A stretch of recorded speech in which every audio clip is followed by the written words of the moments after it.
Aleluia. Aleluia. A nossa aliança com Deus é até a morte. E vai para além da morte.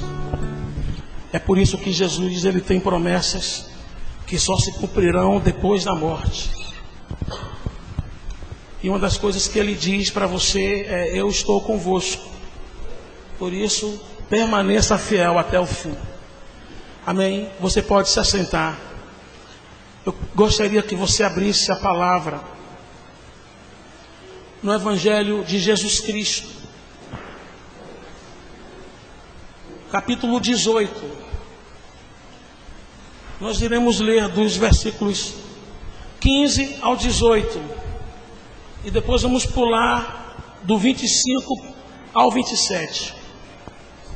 Evangelho segundo escreveu João, Evangelho de Jesus, segundo escreveu João, capítulo 18, versículos de 15 a 18 e de 25 a 27.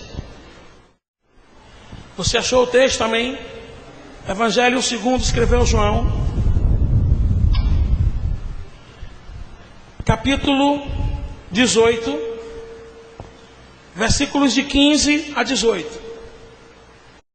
Evangelho de João, capítulo 15, capítulo 18, de 15 a 18, e depois você pula de 25 a 27. Capítulo 18, de 15 a 18, e depois de 25 a 27. Se você achou, diga amém.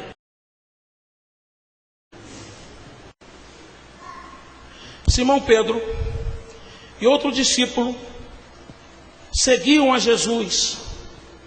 Sendo esse discípulo conhecido do sumo sacerdote, entrou para o pátio deste com Jesus. Pedro, porém, ficou de fora, junto à porta. Saindo, pois, o outro discípulo, que era conhecido do sumo sacerdote, falou com a encarregada da porta e levou a Pedro para dentro. Então uma criada encarregada da porta perguntou a Pedro: não és tu também um dos discípulos desse homem? Não sou, respondeu ele. Ora, os servos e os guardas estavam ali, tendo acendido um braseiro por causa do frio, e aquentavam-se. Pedro estava no meio deles, aquentando-se também. Você vai agora para o versículo 25. Lá estava Simão Pedro, aquentando-se. Perguntaram-lhe, pois: és tu, porventura, um dos discípulos dele? Ele negou e disse: não sou. Um dos servos do sumo sacerdote,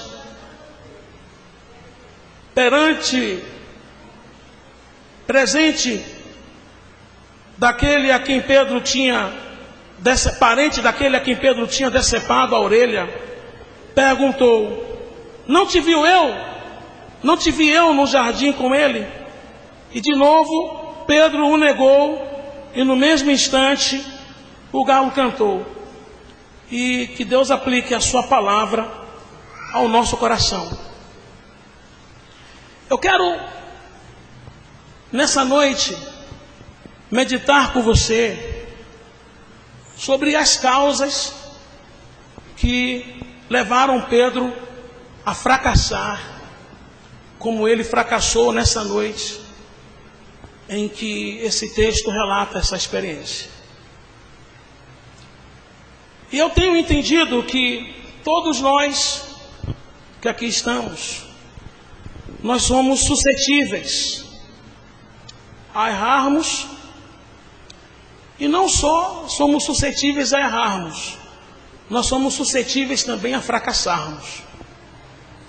Eu me lembro da história de um executivo que estava começando em uma empresa e iria substituir um executivo que estava se aposentando daquela empresa. Aí ele chegou para aquele executivo a quem ele estava tomando o lugar, e ele queria saber o caminho das pedras. o atalho para o sucesso. Aí ele perguntou assim: como eu posso fazer para me tornar um executivo de sucesso nessa empresa? Aí o executivo idoso disse assim: tomando decisões acertadas. Mas como é que eu vou tomar decisões acertadas? Aí o executivo sábio e idoso disse: tomando decisões erradas.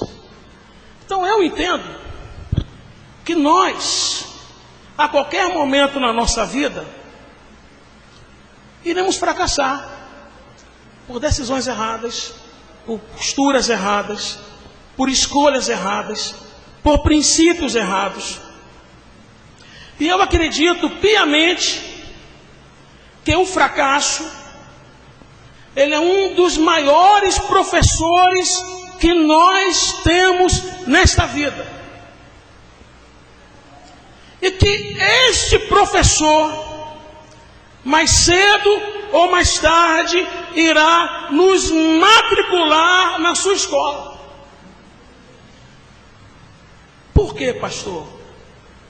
Para que aprendamos as duras penas, algumas coisas que não queremos aprender através de um conselho, através de uma orientação, através do que estamos percebendo em outras pessoas. Porque a grande verdade é que tem coisas que eu e você só aprendemos e só iremos aprender padecendo. É incrível como nós somos assim. Então, nessa noite, eu quero ministrar sobre as causas que levaram Pedro a experimentar a pior derrota da vida dele.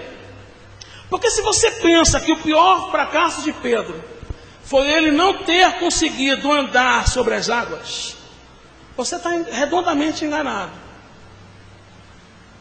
E eu tenho um pensamento, eu faço disso não uma regra, mas eu entendo que também existe aplicação para isso que eu vou falar, que nenhum fracasso, ele é fruto do acaso.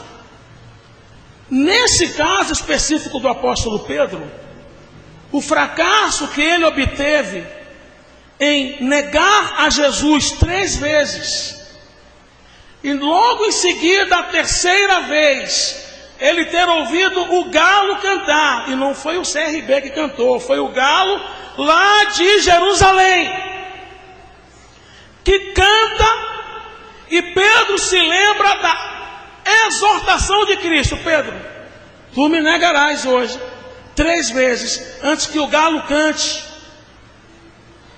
Irmãos, eu paro para pensar naquele texto, porque quando Pedro nega, o Evangelho de João não relata isso, mas os outros evangelhos sinóticos, eles relatam que quando Pedro negou pela 3ª vez, Jesus olha para Pedro. E eu paro para pensar no olhar de tristeza que Jesus olhou para Pedro. E é depois desse olhar que Pedro se lembra das palavras de Jesus e que a Bíblia diz que ele chora. Como é que ele chora? Amargamente. E eu, toda vez que leio esse texto, eu digo para mim mesmo: Senhor, eu nunca vou querer receber um olhar seu dessa forma, de decepção, de frustração. Então, eu pesquisando e lendo, estudando sobre isso, eu tiro aqui 3 causas que levaram Pedro a culminar com essa noite fatídica. E essas causas, e esses princípios que eu vou falar aqui, foram princípios que Pedro viveu naquela mesma noite. Eu não vou pegar a vida de Pedro com Jesus desde o início, mas o que ele fez naquela mesma noite, em que Jesus Cristo se reúne para participar da ceia, e depois vai para o Getsemane orar e acaba preso. Então a primeira causa do fracasso de Pedro foi ele não ter dado ouvidos a uma ordem explícita de Jesus Cristo. Lá em Lucas, o capítulo 22, versículo 35 a 38, está a narrativa da advertência que Jesus estava dando aos seus discípulos acerca do que ele queria que os seus discípulos fizessem naquele momento. Então o texto diz assim: a seguir, Jesus lhes perguntou: quando eu vos mandei sem bolsa, sem alforge e sem sandálias, faltou-vos alguma coisa? Nada, disseram os discípulos. Então lhes disse: agora, porém, quem tem bolsa, tome-a, como também o alforge, e o que não tem espada, venda a sua capa e compre uma, pois vos digo que se cumpre em mim o que está escrito. Ele foi contado entre os malfeitores, porque o que a mim se refere está sendo cumprido, disse Jesus. Então lhes disseram: Senhor, eis aqui 2 espadas. Respondeu-lhe Jesus: basta. O que Jesus está fazendo aqui? Jesus está comparando aqui 2 momentos. Primeiro, ele está comparando o momento em que ele envia os discípulos com a missão de evangelizar. E ele diz naquele dia o seguinte: olha, não leve bolsa, não leve alforge, porque você vai ter provisão na sua missão de evangelizar. Na casa que você for recebido, entre e coma do que ali tiver. E quando Jesus Cristo está conversando com eles nessa noite, pergunta: vocês foram sem bolsa e sem alforge, faltou alguma coisa para vocês? Não, Deus nos supriu, Senhor. Mas agora, o que Jesus está declarando é uma outra coisa. Jesus sabe que ele está prestes a ser preso e a ser morto. O traidor Judas já tinha saído daquele ambiente de comunhão e já tinha ido negociar a venda de Jesus para os sacerdotes. E qual é a ordem explícita de Jesus? Vocês não podem me seguir. Vocês precisam fugir. Não me sigam para onde eu vou. Corram. Está aqui no texto. É uma ordem muito clara. E eu entendo que Pedro, ele era para ter fugido quando os soldados foram prender ao Senhor Jesus. Essa foi a ordem que ele, Jesus Cristo, fez. Mas o que é que está escrito em João 18, versículo 15? João 18, 15 diz que Pedro e outro discípulo, cujo nome não é revelado por João, mas que muitos entendem se referir a Nicodemos, que já o seguia nesse momento, tanto que quando Jesus Cristo morre, é Nicodemos que vai pedir o corpo de Jesus para José de Arimateia ir fazer o sepultamento. A Bíblia diz que Pedro o seguia. Aí eu paro para pensar numa coisa. Por melhor que seja a sua intenção, que por mais racional que seja aquilo que você está pretendendo fazer,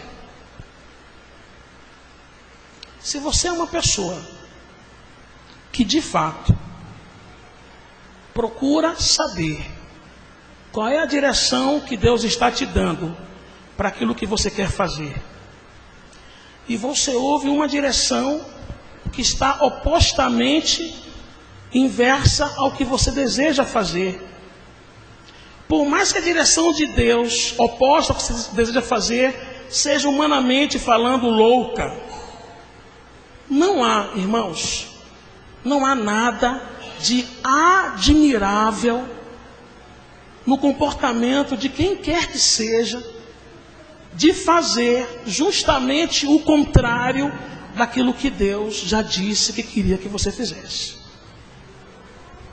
Porque Pedro está aqui na base, sabe do quê? Da sua prepotência. Porque Jesus tinha dito para Pedro: Pedro, você me negará. Ele: de maneira nenhuma eu vou negar o Senhor. Eu vou contigo até o fim. Está lembrado desse diálogo entre Pedro e Jesus?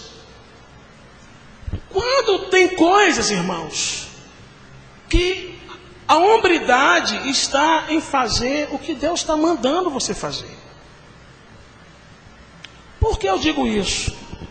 Porque ignorar uma ordem da palavra de Deus é se expor à tentação, ao fracasso, e é se expor também àquilo que a Bíblia chama de tentar a Deus. Se você é alguém que é consagrado a Deus a ponto de dizer: Senhor, eu posso fazer isso. E se você acha que ainda é para os dias de hoje procurar saber a direção de Deus, e você está certo, porque Deus ele quer guiar os nossos passos cotidianamente falando. E se Deus diz: filho, eu não quero que você faça isso, e você vai e faz, você está dando o primeiro passo rumo a um fracasso. Observe o que é que o Salmo 107, versículo de 10 a 12 diz. Diz assim: os que se assentaram nas trevas e nas sombras da morte, presos em aflição e em ferros, por se terem rebelado contra a palavra de Deus e haverem desprezado o conselho do Altíssimo, de modo que lhes abateu o coração, como com trabalhos caíram, e não houve quem os socorresse. Por que que esse povo, de acordo com o Salmo 107, de 10 a 12, está aprisionado em trevas, em cadeias de ferro? Por que que eles estão abatidos? Por que que eles estão caídos? E por que que eles não conseguem se erguer? A Bíblia diz aqui de uma forma clara que eles estão se assentando nas trevas e na sombra da morte porque eles se rebelaram contra a palavra de Deus, e porque eles se colocaram contra o conselho do Altíssimo. O que é o conselho do Altíssimo? Nesse contexto nosso aqui, é a direção que Deus dá, é a ordem que Deus determina.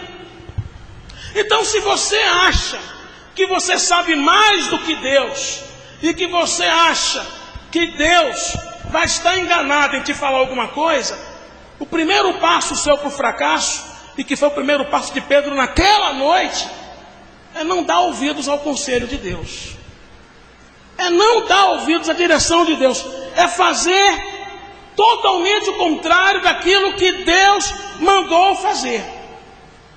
Eu tenho compreendido e entendido que saber a direção de Deus e a ordem de Deus específica para a nossa vida é o solo firme que mantém os nossos pés em terreno fértil e firme.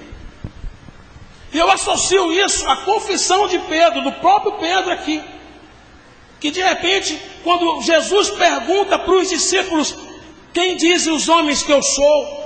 E os discípulos respondem: Senhor, uns dizem que tu és Elias, outros dizem que tu és Jeremias, outros dizem que tu és João Batista, ou outros até afirmam que tu és um dos profetas. Sim, tudo bem, eles dizem isso sobre mim, mas vocês, o que dizem que eu sou?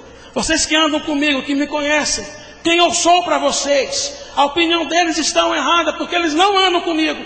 Mas vocês, quem eu sou para vocês? Aí Pedro se levanta: tu és o Cristo, o Filho do Deus vivo. Aí Jesus olha para ele e diz assim: dissestes bem, Simão, filho de Barjonas.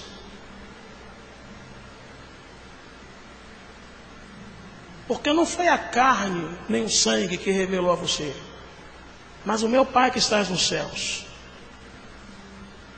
Tu és Pedro, e sobre esta pedra eu edificarei a minha igreja.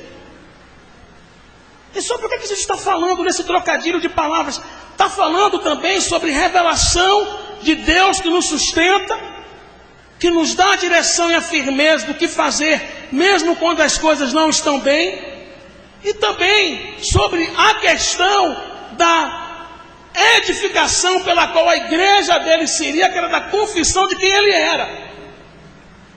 Então preste bem atenção numa coisa: se eu tenho uma palavra de Deus para mim, para me dirigir e para me guiar, meu irmão, não importa o que os outros vão pensar de mim, eu vou seguir aquela direção que Deus está me dando.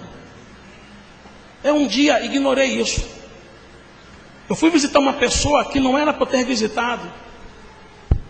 E antes de visitar, eu senti no meu coração uma tristeza.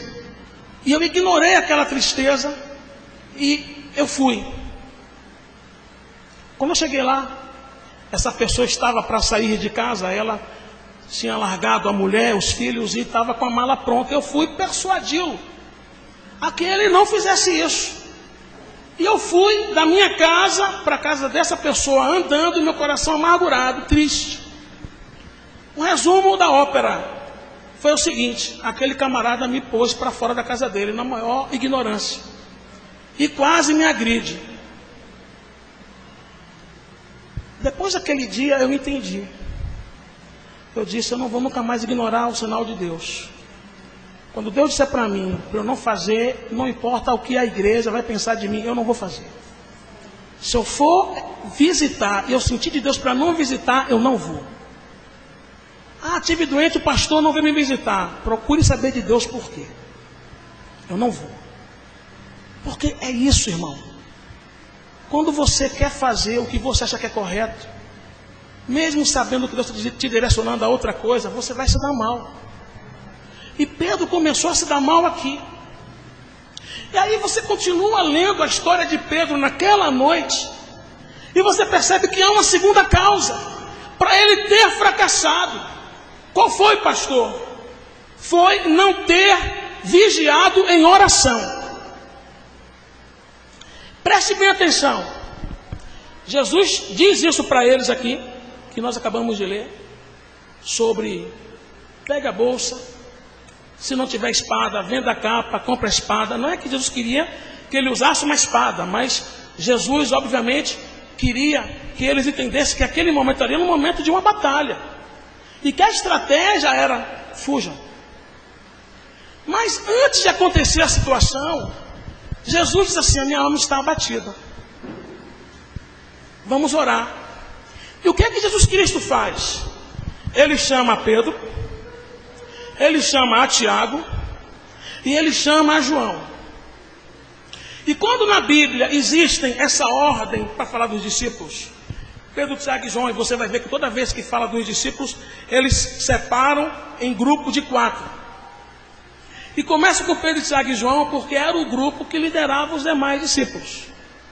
E Pedro, Tiago e João tornaram-se os líderes da igreja, juntamente com Tiago, o meio-irmão de Jesus, que se converteu quando Jesus Cristo ressuscitou. Então quem é que Jesus Cristo chama para orar? Pedro, Tiago e João. Ele chama os 3. Mateus 26, de 38 a 41, diz assim: então lhes disse: a minha alma está profundamente triste, até a morte. Ficai aqui e vigiai comigo. Adiantando-se um pouco, prostrou-se sobre o seu rosto, orando e dizendo: meu Pai, se possível, passe de mim este cálice. Todavia, não seja como eu quero, mas como tu queres. Olha o que o relato de Mateus diz. E voltando para os seus discípulos, achou-os dormindo. E se você está com a Bíblia aberta nesse texto, você vai ver a quem é dirigida a repreensão que Jesus Cristo dá. Ele acha os 3 dormindo, mas ele repreende quem? Ele, olhando para Pedro, disse: Pedro, então nenhum momento, nenhuma hora, Pedro, você pode vigiar comigo? Os 3 dormiram, mas ele chama a atenção de Pedro. Ele diz: vigiai e orai, Pedro, para que não entreis em tentação, porque o espírito na verdade está pronto, mas a carne é fraca. E aí é o seguinte: por que é que ele chama a atenção de Pedro? Por que Jesus censura Pedro se os três estão dormindo? Por que não diz assim: Pedro, Tiago e João? Mas diz: Pedro, você não pode sequer vigiar comigo um momento, um instante? E eu entendo que Jesus, ele censura a Pedro, porque se tinha um discípulo naquela noite, e talvez Jesus está censurando você aqui, através dessa palavra, porque se tinha um discípulo naquela noite, que tinha motivos de sobra para orar, naquele dia era Pedro, porque aquele seria o dia mau de Pedro. Quando você vai para Lucas 22, Pedro é chamado por Jesus e diz assim: Pedro, Satanás, ele rogou a Deus para peneirar você como trigo, mas eu, Pedro, roguei ao Pai para que fortalecesse você. Então, quando te converteres, fortaleça e encoraja os seus irmãos. Pedro estava avisado de que aquela noite para ele ia ser uma noite terrível. Pedro estava avisado de antemão por Jesus que o diabo tinha pedido a Deus a permissão para peneirar Pedro como se peneira trigo. Como é que se peneira trigo? Coloca o trigo numa grande peneira, vai cessando, jogando para cima, cessando, jogando para cima, e o vento soprando a palha, soprando o que não presta. Aí, o que significa isso? Satanás ia tentar Pedro de toda forma para que ele fracassasse, para que ele se desestabilizasse. Pedro estava ciente disso. Qual era a obrigação de Pedro?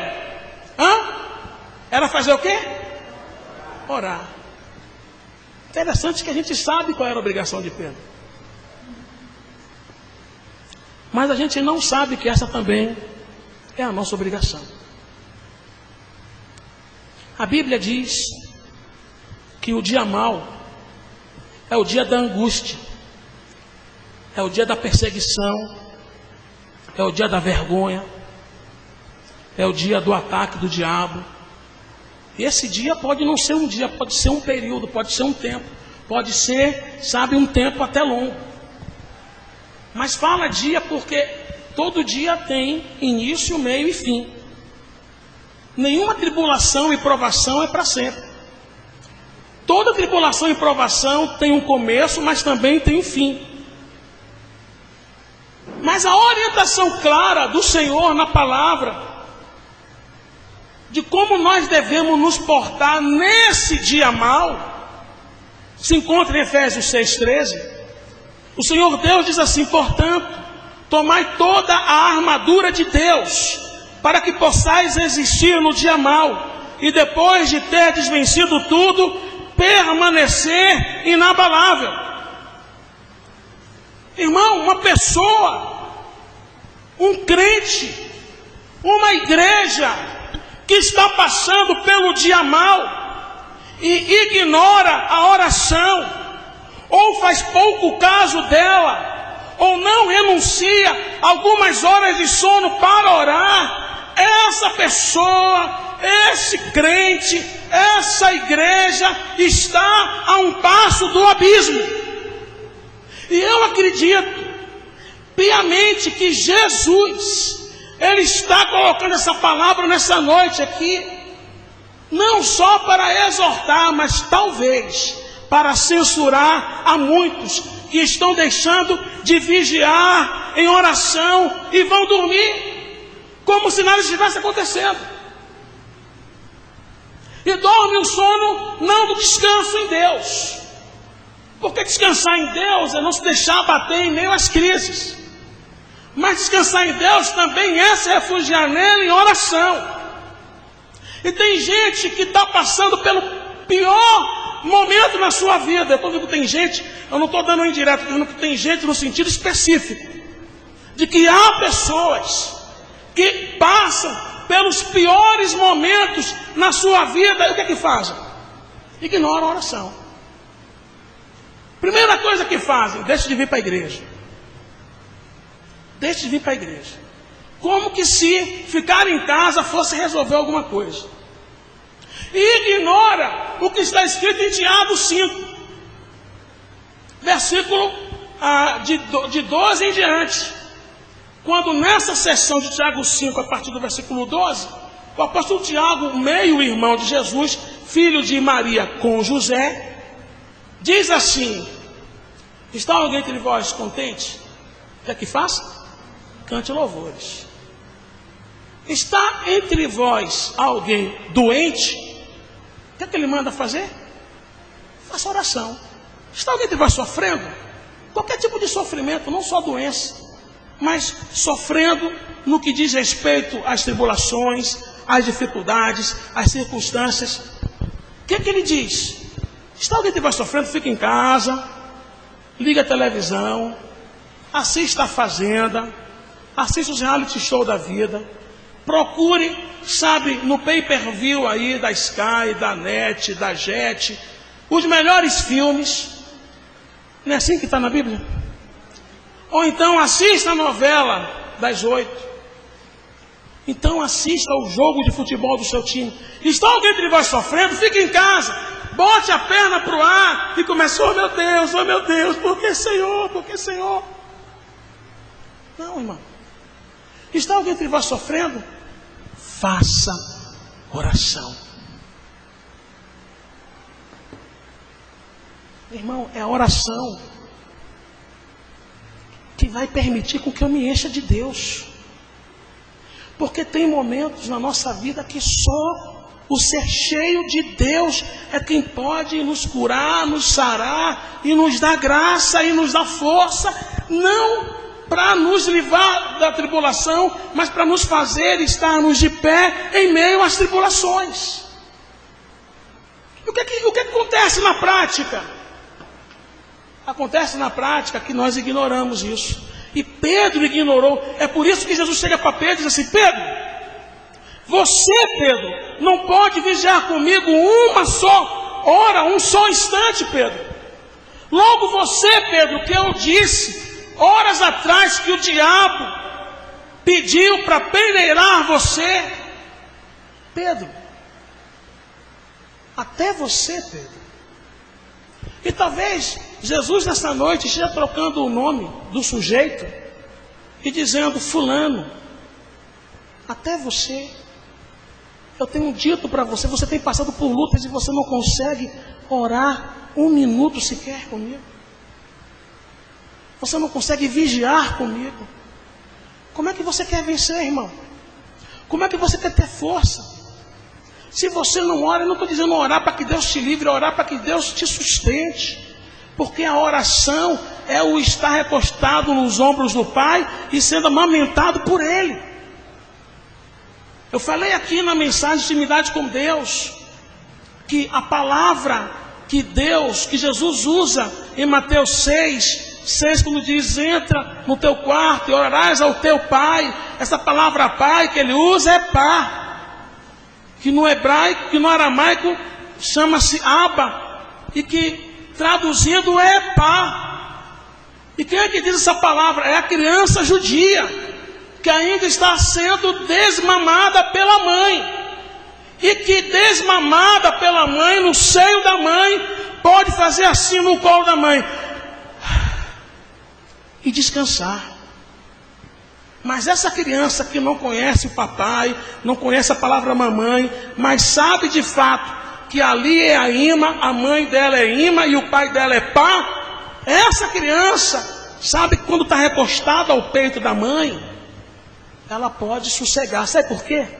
Está comprovado pela ciência que as primeiras coisas que uma criança reconhece é o pulsar do coração da mãe, porque ela no ventre ela ouve o coração da mãe: pá, pá, pá.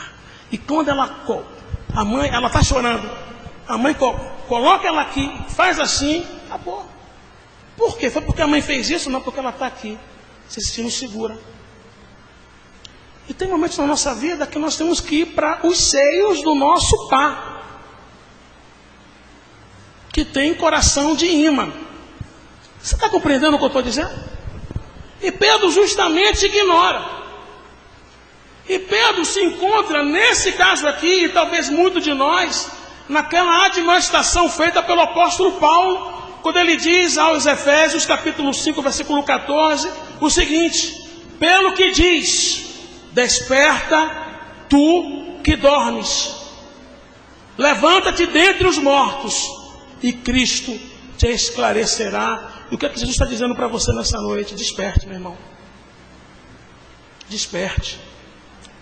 Você está dormindo. Você está dormindo quando não era para você dormir. E Jesus está dizendo para você: se levante em oração. Está passando por luta, o que fazer? Vá para o joelho orar. Ah, pastor, liguei para o senhor, você não pode me atender. Não importa, você não pode atender. Deus pode te atender a qualquer momento. Vá para o teu quarto e ore a Deus e se encha dele. Amém, igreja? Amém, queridos? Terceira causa e última, e com ela eu encerro essa palavra, é que Pedro, naquela noite, ele lutou contra as trevas com armas carnais. Então, primeiro, Pedro ignora a palavra de Deus. Segundo, ignora a oração. E agora Pedro está numa luta espiritual usando armas da carne. Lá em João, capítulo 13, versículos 36 a 38, relata o diálogo em que Jesus diz que irá para um lugar aonde os discípulos não poderiam ir. E nesse diálogo, Pedro diz: por ti eu darei a própria vida. E em que se baseava a confiança de Pedro para dizer isso? Por ti darei a minha própria vida. Eu paro para entender que essa confiança aqui se baseava na confiança dele como pescador. Eu assisto um programa no Discovery chamado Pesca Maravilhosa. Se você assistir esse programa, você vai ver como é arriscado a vida de um pescador. Que esse pessoal que faz da pesca seu meio de vida, uma coisa eu digo para você: eles podem ser analfabetos, podem não saber ler e escrever, mas eles são cabra macho. Eles enfrentam tempestades, eles enfrentam ondas poderosíssimas. Assista esse programa se você tem um Discovery, e você veja assim, Pesca Maravilhosa, e assista. Esse programa fala sobre pessoas que pescam, como é que se diz, lagosta. E as ondas que eles encaram para no meio do mar conseguir pegar toneladas de lagostas. Irmãos, e tem hora que eles estão ali lutando só pela sobrevivência. Pessoas assim têm coragem de encarar qualquer coisa. Eles não tem medo não. No mar não tem a luz, a não ser a luz natural da lua, mas quando está nublado fica tudo escuro. E os camaradas estão lá. E eu entendo Pedro com confiança nessa coragem dele de pescador. Por ti eu darei minha própria vida. Eu sou cabra macho, sim senhor. E não vou fugir não, senhor. Você está pensando que eu sou quem? Eu sou Pedro, rapaz. Eu já entrei, já enfrentei um monte de onda. Eu vou ficar comendo um soldadinho desse aí? Só que é o seguinte: não vá na tua força, não vá na tua capacidade. Quando a luta sair da dimensão do natural para o espiritual, porque se você for, você se quebra. Se você é um camarada que vai fazer na força da sua carne, você vai se quebrar, você vai se dar mal. Porque ninguém, e olha o que eu estou dizendo, esse ninguém começa por mim. Sou pastor dessa igreja. Começa por mim, passa pela minha esposa, pega os músicos aqui na frente e vai até os introdutores lá atrás. Ninguém, irmãos, está autorizado a fazer algo para Deus na força da carne. com base no eu sei, eu posso, eu consigo. Se você tem como base isso, está passando pela sua luta com base no eu sou um cabra macho, vou encarar porque eu posso, tu vai se quebrar. Porque você não pode vencer. Você pode até começar bem, porém mais cedo ou mais tarde você irá sucumbir. Você não resistirá às pressões, às traições, às decepções, aos desgastes, aos desafios, porque a carne, ela não tem autorização para realizar nada para Deus. Trabalhar, sabe, na carne, ou fazer algo para Deus na carne, é semelhante a oferecer para Deus sacrifícios de touros e de bodes, e Deus não quer. Deus não deseja, Deus não aceita. E ninguém vencerá essa luta que Pedro teve, e que a nossa luta se assemelha, porque às vezes nós estamos no dia mau. Ninguém vencerá usando as armas da carne. 2 Coríntios capítulo 4, capítulo 10, versículo 4 diz: porque as armas da nossa luta não são carnais, e sim poderosas em Deus para destruir fortalezas. E o que isso faz a Pedro? Quando Pedro usa as armas da carne, o que é que faz a Pedro o ter ignorado a voz de Deus? O que é que faz a Pedro o ter ignorado a oração? E o que é que faz a Pedro usar as armas carnais para as batalhas espirituais que ele estava enfrentando? O faz fracassar. O faz, primeiro, se assentar como aqueles que estavam matando Jesus. Se assentar para se aquentar com eles. Porque toda vez que você quebra princípios, você se junta com quem não deveria se juntar. A Bíblia diz que quando Pedro entra ali no pátio do sumo sacerdote, ele se junta com aqueles que mais tarde iriam matar o seu Senhor. Ele está ali se aquentando normalmente. Aí chega alguém e pergunta: tu és um deles, né? Eu não sou não, que nada, sou nada. Depois chega um outro: você não é um deles, você é Galileu. Mas ele está ali já misturado, ele já está totalmente distante. Ele vai dizer que ele é? Não, ele já negou aqui dentro. Não, de jeito nenhum, você está enganado, eu pareço, mas não sou. E tem um evangelho que termina dizendo que Pedro é perguntado por uma criada, dizendo assim: você é discípulo daquele homem que está ali, não é? A Bíblia diz que ele pragueja. O que é praguejar? Ele dá palavrão, ele xinga. Eu sou discípulo daquele cara nada, você assim, que nada, rapaz. Quando ele faz isso, o galo canta. O Espírito traz ao coração dele as palavras que Jesus Cristo disse horas antes. Ele olha, quando ele olha, quem é que está lá na ponta olhando para ele? Preso, Jesus Cristo. Olha para Pedro. E Pedro chora. Por quê? Por que você tem fracassado, irmão? Na sua vida espiritual, por que tem fracassado? Por que você não consegue deslanchar? Por quê? Deve ter uma causa. Não é possível. E você precisa se refazer com Deus. Deve ter alguma coisa que você está ignorando. E Pedro foge, corre, fracassado, derrotado. E talvez você está aqui, mas tem fugido também. E você está fracassado e derrotado com a sua vida com Deus. Mas sabe o que é mais importante saber? É que Jesus, ele restaura o homem que fracassou. Quando ele ressuscita, ele manda o anjo dizer aos discípulos que iria se encontrar com eles lá no mar da Galileia.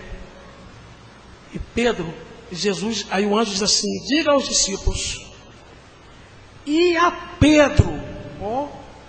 Por quê? Porque Jesus não desistiu dele. Que ele vai estar para além do mar lá da Galileia, esperando eles lá. Conforme ele tinha dito antes de morrer. Aí é ali que assentado com Pedro, Jesus faz uma fogueira e está ali assando peixes.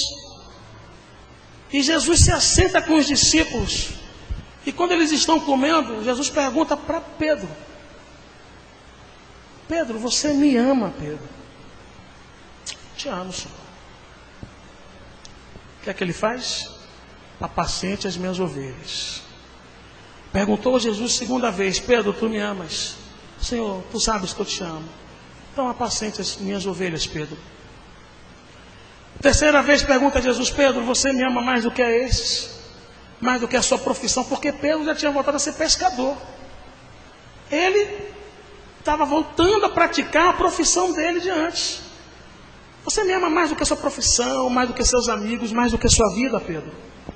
Aí a Bíblia diz: entristeceu-se Pedro por ter perguntado a Jesus terceira vez se ele o amava, e ele disse: Senhor, tu sabes todas as coisas.